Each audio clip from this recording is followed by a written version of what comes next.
Even if you've never owned a Subaru, you probably know a little bit about the brand. It's about getting outdoors, getting out of the city, getting into the wilderness, and that's what we have here. The 2026 Subaru Forester Wilderness. It is the most off-road capable, the most rugged, and the most prepared Subaru Forester ever built. Today we're going to take a quick look around this one. We're going to take it for a drive, as you can see, in the wilderness. We're gonna see if it has the chops. But first, don't forget to subscribe to the CarGurus YouTube channel, and if you're already in the market for a new Subaru, head to cargurus.com and get shopping.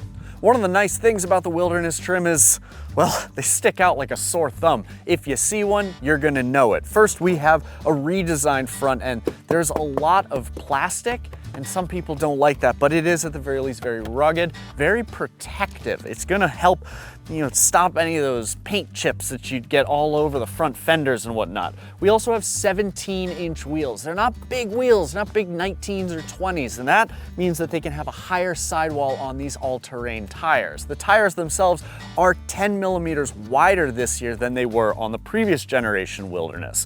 There are also plenty of badges. So we've got a Wilderness badge up front, there's one in the back, and if you notice, there's lots of copper accents, like these ones up on the roof rails. Speaking of these roof rails, the static load limit here is 800 pounds. It's only 176 pounds for a dynamic load, but if you're parked and you want to have a rooftop tent up top, you can do it right on the stock rails. As you can see, we have more cladding down the side. We've got that copper Forester name there. And then we have this little blacked out piece here. This is kind of a new element for this 6th generation Forester. A lot of people don't love this. They think it gives it a little bit of a Ford Explorer vibe. I don't mind it. I particularly like it with the copper accent here that says symmetrical all-wheel drive, but let us know what you think in the comments section below. Now here at the rear, you can see we've already put a few miles on this in the dirt. We've got plenty of dirt on there. Forester stamped on the tailgate, nice wide space letters. There is that Wilderness badge that we were talking about, and more copper accents. One thing that's new for 2026 is we have dual recovery points on the front and on the rear. We'll talk about on-road performance and off-road performance in a little bit, but the last thing I want to note on the exterior, there is a metal skid plate on the Forester Wilderness. We also have 9.3 inches of ground clearance. That's 0.1 inches more than there was on the old Forester Wilderness. And of course, we have this anti-glare decal on the hood, which is good on a sunny day like today. But that's enough for that. Let's get inside. The vibrant beating heart of a Subaru Forester Wilderness is just a naturally aspirated 2.5-liter 4-cylinder engine. It makes 180 horsepower. That's actually down from 182 in previous iterations of the Forester, but the torque figure of 178 is up to. And when it comes to off-road driving, torque is more important. So I think that's a worthy trade-off. Now the big trade-off that I don't necessarily think is always worth it with the Wilderness is the fuel economy.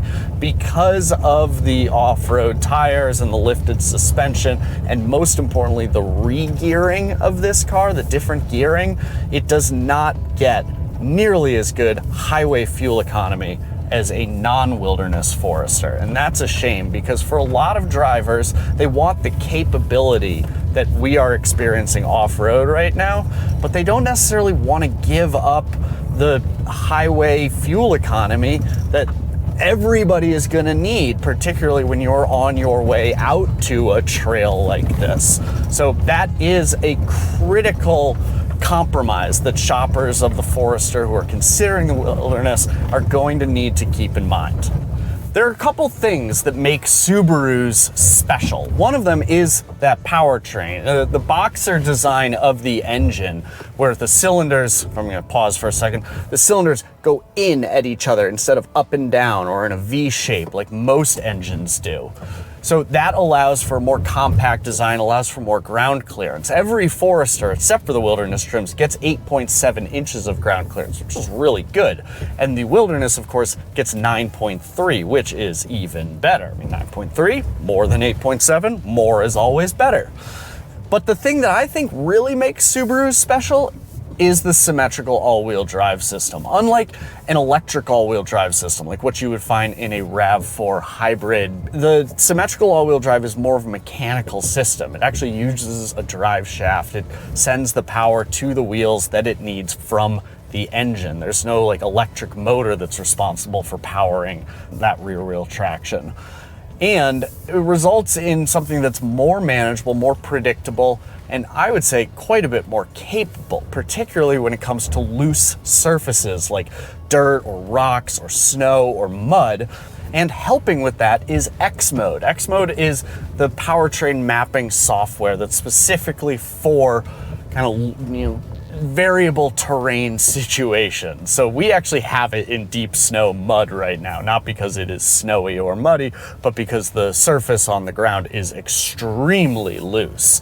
And when you're going downhill with X-Mode, it engages a hill descent control, where if I take my foot off the gas, it maintains the speed of the vehicle instead of letting it run away.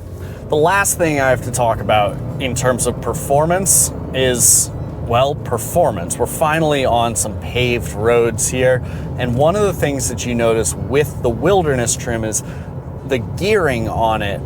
It's a little shorter up front, so you get a little more acceleration from zero. It's not as efficient at high speeds, but it is a little peppier at lower speeds. That's a trade-off you have to decide if it's worth it. If you're hoping for something that is genuinely fun to drive though, unless you're ripping down a off-road trail, it's not this. The powertrain just isn't that powerful. The CVT is a little rubber bandy still, and they put the drive modes on here, Intelligent and Sport Sharp, which Elliot pointed out to me. The Sharp is identified by like a music staff sharp, which is kind of clever. Sport Sharp doesn't do enough to be like truly noticeable in spirited driving. So, don't buy the Forester Wilderness if you're going to do a lot of on-road driving and you want it for more performance. It's just not going to deliver that. Buy the Wilderness if you're going to take it off-road, and that's where you need the performance, because it can deliver that. Because the Wilderness has that taller suspension, there's a little more travel, it's a little more comfortable, not just on a rocky road like this, but also beat up pavement like you're gonna find in many Northeast cities. Honestly, I think one of the reasons that the Subaru Forester Wilderness is so present in states like Vermont is because states like Vermont have a lot of dirt roads, and it just doesn't beat you up as much as a regular Forester would. Which isn't to say a regular Forester is uncomfortable. It certainly can handle dirt roads. It's just, it's not quite as cushy as what you find in the Wilderness. Speaking of cushy, they've rewrapped the steering wheel in a Softex material like the seat. So this is animal-free, it's vegan, it's not real leather. I also feel like it's a lot smoother, and it has like a little more squish than I noticed in the leather wrapped steering wheel that they would sell in older Foresters.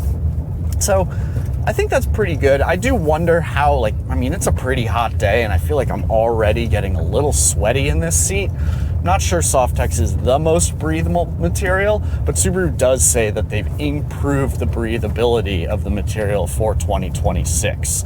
So that goes up in the right direction. Another thing that is rewrapped is the shifter itself. So it's a redesigned shifter down here. This one has like a little bit of play in it, which would irritate me if this was a production car, but I suspect that this is a pre-production vehicle, and maybe that's something that gets sorted out, when the factory is really crunching these out, turning these out.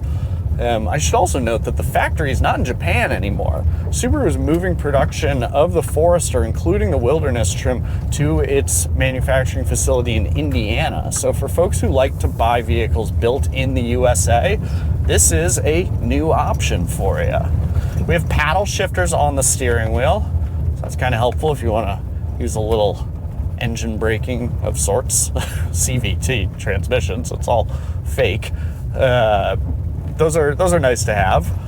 And I mean, honestly, I look around the cabin in here and I feel like the 2026 Forester is more of an evolution than a revolution in terms of interior design. A lot of this is all very familiar. The touchscreen, which we'll get into in a little bit, I mean, it's exactly what you have come to expect from a modern Subaru. It's the same as what you would find in the new Crosstrek and well, not new anymore, the as of 2021 Subaru Outback. My ears just popped because we went downhill so much. And the ergonomics in here, they've always been good in the Forester. I mean, terrific sight lines. Seats are generally comfortable. The driver's seat in the Wilderness is much more comfortable than the passenger seat just because it's more adjustable. You basically only have forward and back and recline in the front passenger seat, and that's just not enough. I mean, this is a $40,000 Forester. I want 10-way power adjustability over there. But everything else, pretty comfortable. I really like that they've moved the cup holders for this 6th generation. I actually own the previous generation. The cup holders are both back here by the center console bin, and it's tough to, get your Dunkin' Donuts medium iced coffee cup in there properly. It's a little awkward. Let's talk a little bit about the tech, because at first blush, this screen is really impressive. It is big. It's some 11.3, I think, inches in diagonally measured. It's bright. The graphics are very crisp. I love that there's real color to it. It feels like a very happy screen, happy technology. My only issue is that it feels slow. I mean, swiping across, you can see it, it's like molasses. It's like, oh, do you want to go left? Okay, well, we'll swipe to the left. And in 2026, that's just not acceptable in a car that otherwise is this good, frankly. Now, some of the positive elements here, just beyond the bright, crisp, big screen-ness of it, I like the features that they have very easily accessible. So almost like Apple CarPlay or Android Auto, they have a big button for phone, a big button for map. It's very easy to navigate. But they also have this little top bit here, which uses pretty frustrating, touch screen buttons with arrows to scroll through, and it doesn't want to swipe super easily. This is also where all the X mode controls are. So if I wanted to switch, from normal to snow/dirt, I have to do that via a touchscreen button. And maybe I'm showing my age, but I think that stuff that has to do with traction management and what I view as a safety element off-road, I want that to be a physical button. Now, in terms of physical buttons, the steering wheel has a lot of them, and I really like Subaru's wheels. They're super clear. The buttons are nice and clicky. It's just easy to understand, easy to use, and I think it's a good-looking steering wheel overall as well, particularly with that bronze accent that you get in the Wilderness trim. I also like that the Wilderness trim has a forward-facing camera view. That is invaluable when you are driving off-road, and frankly, it's invaluable when you're parking in a place that has, a big curb, or when you're street parking in Boston, oh my gosh, everybody's parked in so tight, you really want to know exactly how much room you have up front, and if you buy a Wilderness trim, you've got it. I should also note that there are a few physical buttons around the screen, so it's not all touch screen buttons. We've got a physical knob for volume, physical knob for tuning, the heat and cool buttons, the up and down arrows, those are physical, front defroster. That stuff's nice to have, but there is still just a lot else that is packed in behind the touchscreen, and I find it frustrating. My dad is going to find it very frustrating. Hi, Dad. Subaru has developed a really strong reputation for making very safe cars. As such, the Forester is yet again an Insurance Institute for Highway Safety, or IIHS, top safety pick. It's been a top safety pick for almost 20 years now. And it has Subaru's EyeSight suite of advanced driver assistance systems. So EyeSight is a camera-based system. Cameras are mounted up here. And they've gotten better over the years. folks used to complain that eyesight would get a little screwy, like if you were driving into the sun, but we haven't noticed that at all today, despite driving on an extremely sunny day. And for what it's worth, I own a previous generation Subaru Forester, so consider this, the owner's review as well as the expert review.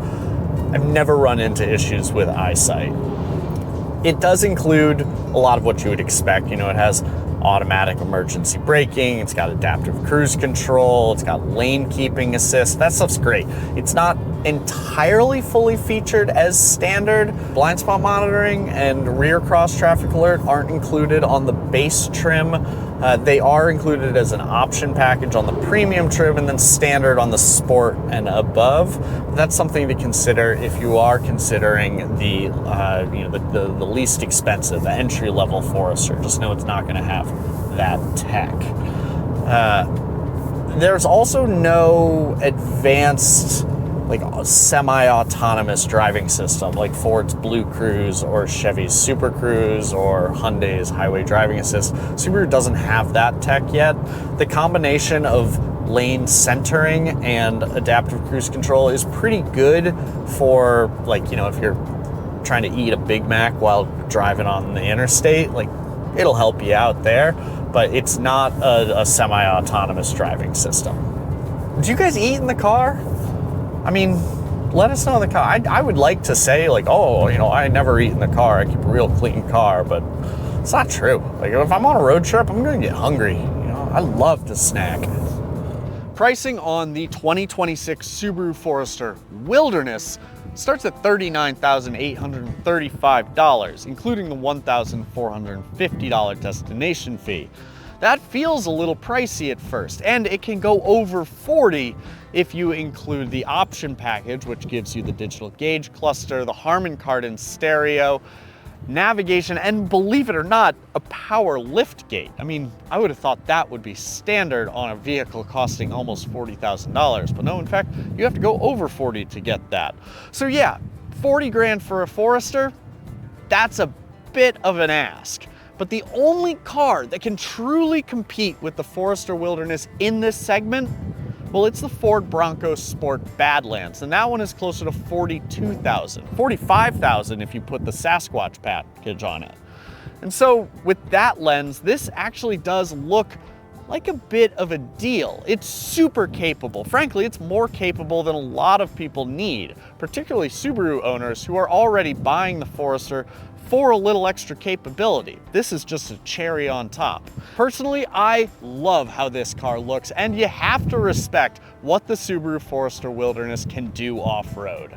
Now you can head over to CarGurus.com to read our full written review of the Subaru Forester. You can do some shopping over there, and as always, thank you for watching. Don't forget to subscribe. We'll see you next time.